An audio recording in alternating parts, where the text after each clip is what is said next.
चलिए दोस्तों बात करते हैं इसी को नई क्वेश्चन के बारे में। इस क्वेश्चन में एग्जामिनर ने कहा ऐसी दो संख्याएं ज्ञात कीजिए जिनका मध्य अनुपात 12 तथा तृतीय अनुपात 768 हो।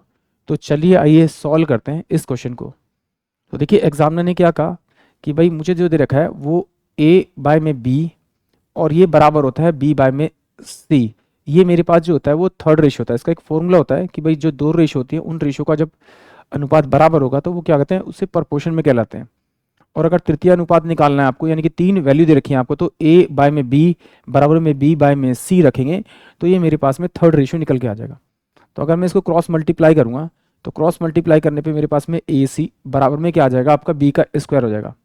एग्जामिनर ने मुझे तृतीय अनुपात दे रखा है, यानी थर्ड रेशियो दे रखा है 768। तो मैं इसकी जगह 768 इंटू में आपका a बराबर में आपका b का स्क्वायर रख देता हूँ।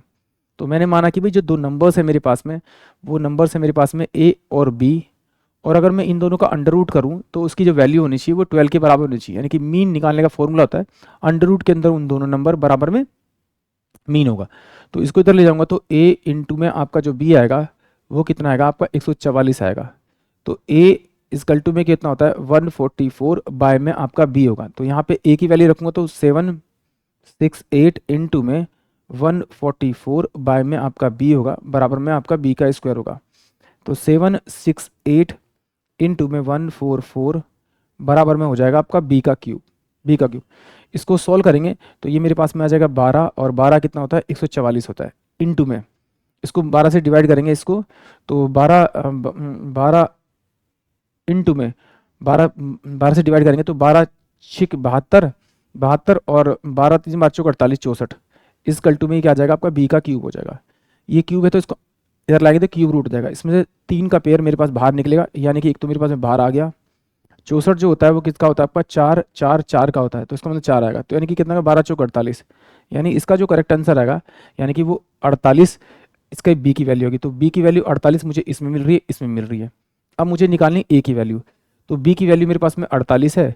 तो 48 को अगर मैं 3 से मल्टीप्लाई करूँगा तो मेरे पास ये आएगा, यानी कि ऑप्शन बी ही इस क्वेश्चन के लिए करेक्ट होगा।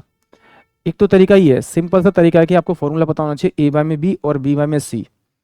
ये मेरे पास बराबर थर्ड रेशियो में, थर्ड रेशियो में जो b और b जो ये वाली वैल्यू है, ये वैल्यू मेरी क्या होती है, इक्विवेलेंट होती है।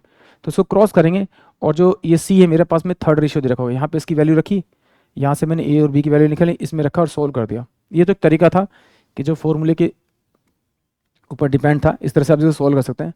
बट आप इसे ऑप्शन की मदद से भी सोल्व कर सकते हैं। एग्जामिनर ने दो नंबर दिए हैं, ये मेरे पास में a होगा तो ये मेरे पास में b होगा, ये मेरे पास में a होगा तो ये मेरे पास में b होगा, ये मेरे पास में a होगा तो ये मेरे पास में b होगा, ये मेरे पास में a होगा तो ये मेरे पास में b होगा।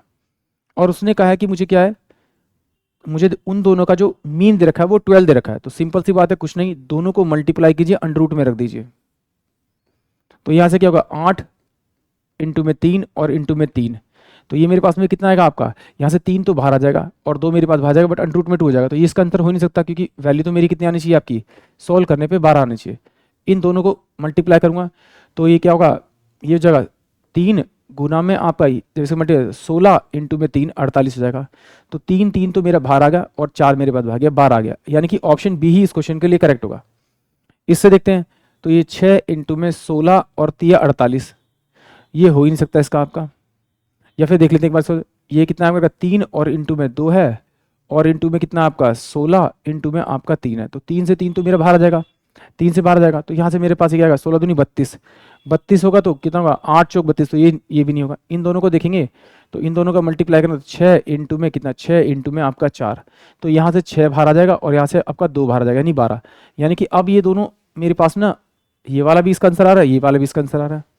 अब मैं इसको कैसे चेक करूंगा कि भाई ये दोनों आंसर मेरे करेक्ट है।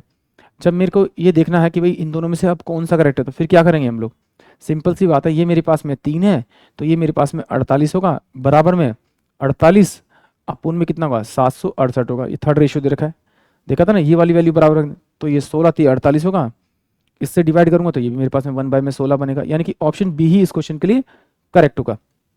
देख लेते हैं, इसे 48 से और मल्टीप्लाई करूंगा तो 48 पे जाएगा, तो यहाँ बचेगा 8, और ये कितना बचेगा आपका, ये आपका बचेगा 6 2, और ये हो जाएगा आपका 8।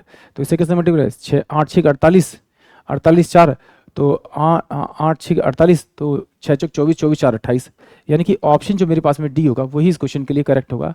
आई होप आप सभी को क्वेश्चन समझ में आया होगा।